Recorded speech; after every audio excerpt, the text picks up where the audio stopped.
just how life works. You don't get a harvest before you plant. You don't reap before you sow. The ground doesn't give you fruit unless you put seed into it first. And the seasons don't speed up just because you're impatient. If a farmer stood in his field in the spring and demanded crops without planting anything, we'd question whether he understood how farming works. But in business, in careers, and in personal goals, people try to do that all the time. They want recognition before they've prepared, reward before they've built discipline, income before they've created value, and applause before they've developed real skill. They're asking for fall results in the middle of spring planting. Nature doesn't make exceptions. The seed has to go into the ground long before you see anything happening. For a while, the field looks the same. If you don't know better, you'd think nothing is going on. But under the surface, roots are growing down before anything comes up. That hidden stage isn't a delay or a mistake. It's how growth is designed. The rule is simple. The work comes first. The effort shows up before the evidence does. You give your time, your energy, your study, and your focus long before the results show up publicly. The gap between what you put in and what you get out isn't punishment. It's part of the system. Most people lose patience during that invisible stretch. They work hard for a week and expect major change. They study for a month and expect expertise. They practice for a season and expect recognition. When the payoff doesn't show up right away, they assume something is wrong. The plan, the opportunity, the environment. In reality, they've confused normal timing with failure. Delayed gratification isn't optional. It's built into every meaningful pursuit. The musician plays scales long before stepping on stage. The craftsman repeats basic motions long before his work looks refined. The apprentice follows instruction long before he has authority. That pattern is easiest to see in apprenticeship itself. Look at how apprenticeship works. No one walks into a trade on day one and earns the pay of a master. First, they observe, they practice, they accept correction, they do the small things, sweeping floors, carrying tools, paying attention. The paycheck might be small at the start, but the education is huge. In those early stages, the real payment is coming from them, not going to them. There's nothing shameful about that stage if you see it clearly. The apprentice isn't behind, he's building. He's investing attention, humility, and patience. He's creating a base that will eventually support income, respect, and independence. Authority grows out of competence, and competence grows out of steady investment. That same principle shows up in private practice long before public recognition.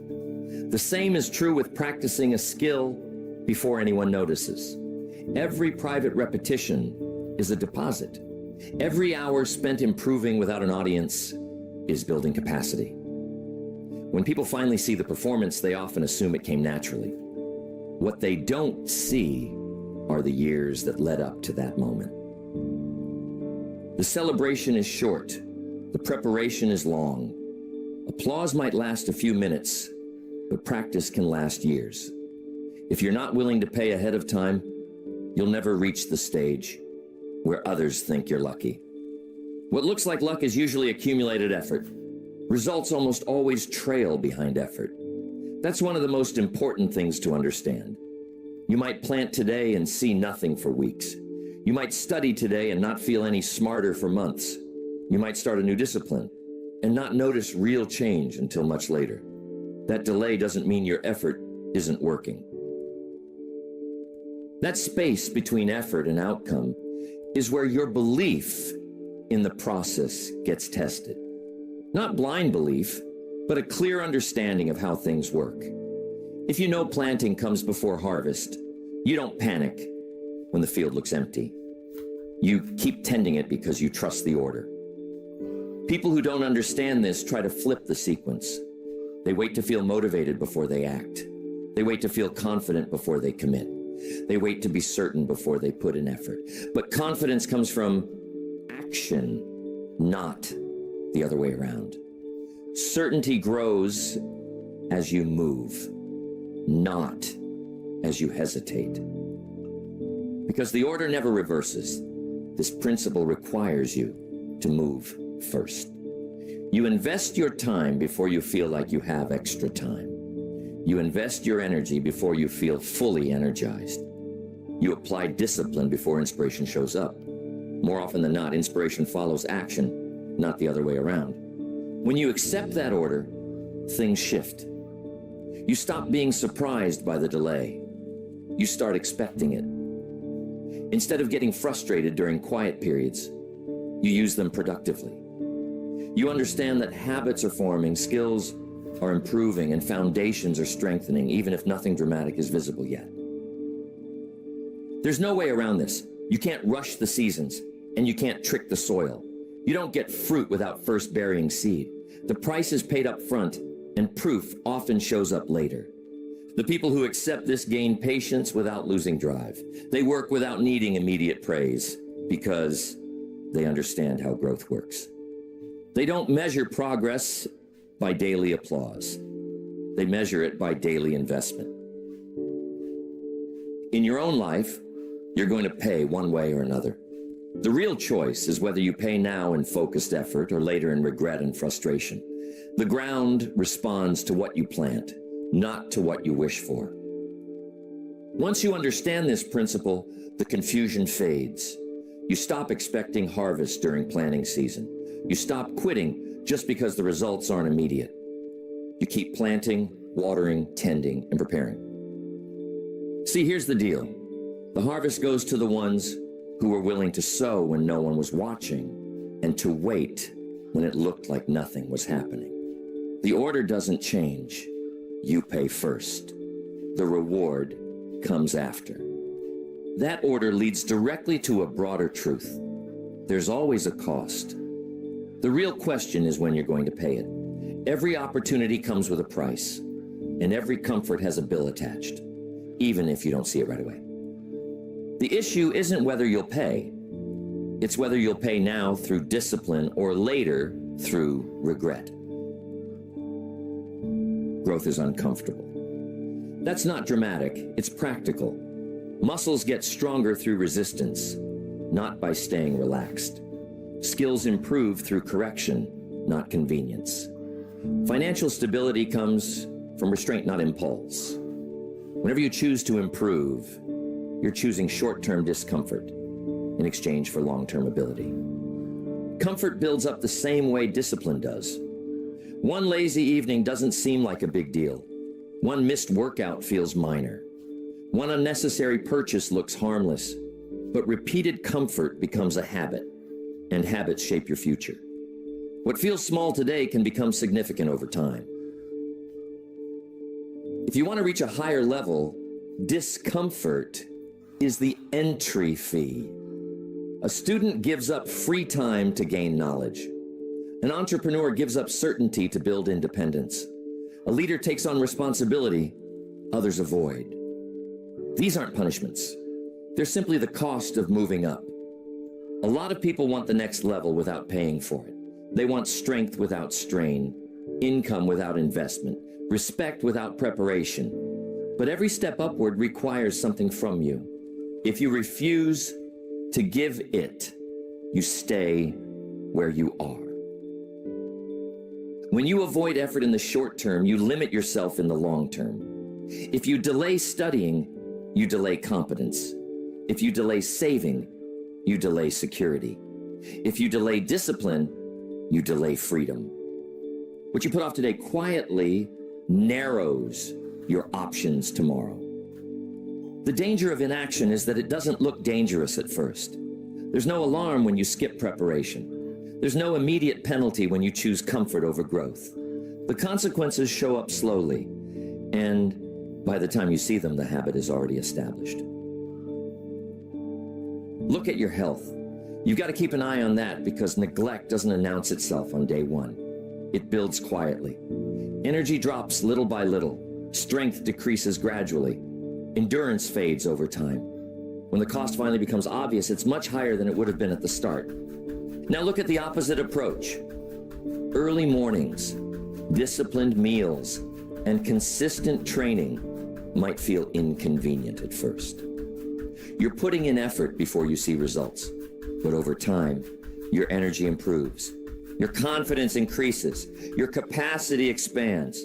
The effort you paid early starts to pay you back. Money works the same way. Saving part of what you earn can feel restrictive in the beginning. It means saying no when you'd rather say yes. It means planning instead of reacting. But over time, stability replaces stress. Choices replace dependence. The early discomfort creates long-term freedom. Preparation versus scrambling shows this clearly. When you prepare ahead of time, you pay with focus and effort before the event. When you don't, you pay with stress and embarrassment during the crisis. Preparation costs you early.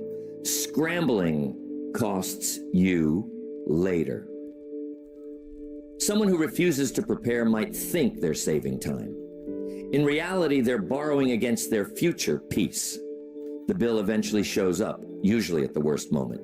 The person who prepares invests early and handles pressure calmly.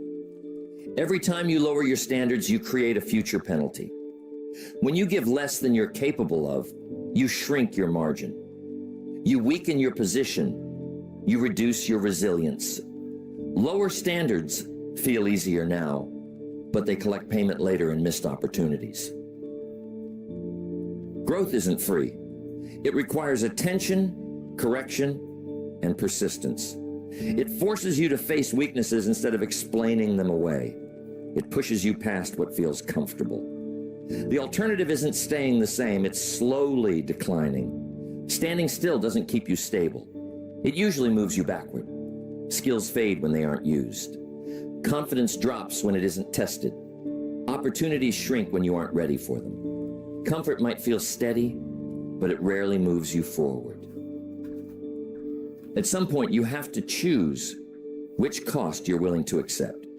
The cost of moving up is effort, humility, and discipline. The cost of staying comfortable is regret, limitation, and frustration. One price builds you, the other restricts you. Maturity shows up when you stop being surprised by this. You stop asking why progress feels hard. You stop wishing for results without sacrifice. You start recognizing discomfort as a sign that you're stretching into something bigger. An athlete understands this. The strain during training isn't a warning to quit. It's part of getting stronger. A disciplined saver understands this. Saying no today isn't deprivation, it's construction. A prepared professional understands this. The extra hour of preparation isn't wasted, it's protection. The real tragedy isn't that success has a cost. The tragedy is that many people refuse to pay early and then act shocked when the bill comes later. They blame circumstances for outcomes that were predictable. They call it bad luck when it was delayed responsibility. Once you accept that everything has a cost, you take back control. You choose steady, manageable payments instead of overwhelming consequences. You choose consistent effort over accumulated regret. It's almost always cheaper to build than to repair. It's easier to maintain strength than to regain it. It's easier to stay disciplined than to rebuild it from scratch. It's easier to invest consistently than to recover from neglect. You can't remove cost from the equation. You can only decide when you're going to pay. Pay now by growing, or pay later by being limited. The smart choice is the one that expands your future instead of shrinking it. Beyond cost and discipline, there's another layer that determines whether success lasts. Before the rewards show up, before anyone recognizes you, before opportunities start opening up, there's something more important that has to be built first. That something is character. You can be handed money. You can be offered a title. You can be given influence. But if your character isn't developed, you won't be able to keep any of it for long. Character is like internal capital. It's the asset on the inside that determines how much success on the outside you can actually handle. Someone might be given an opportunity that's bigger than their character, but they won't be able to sustain it.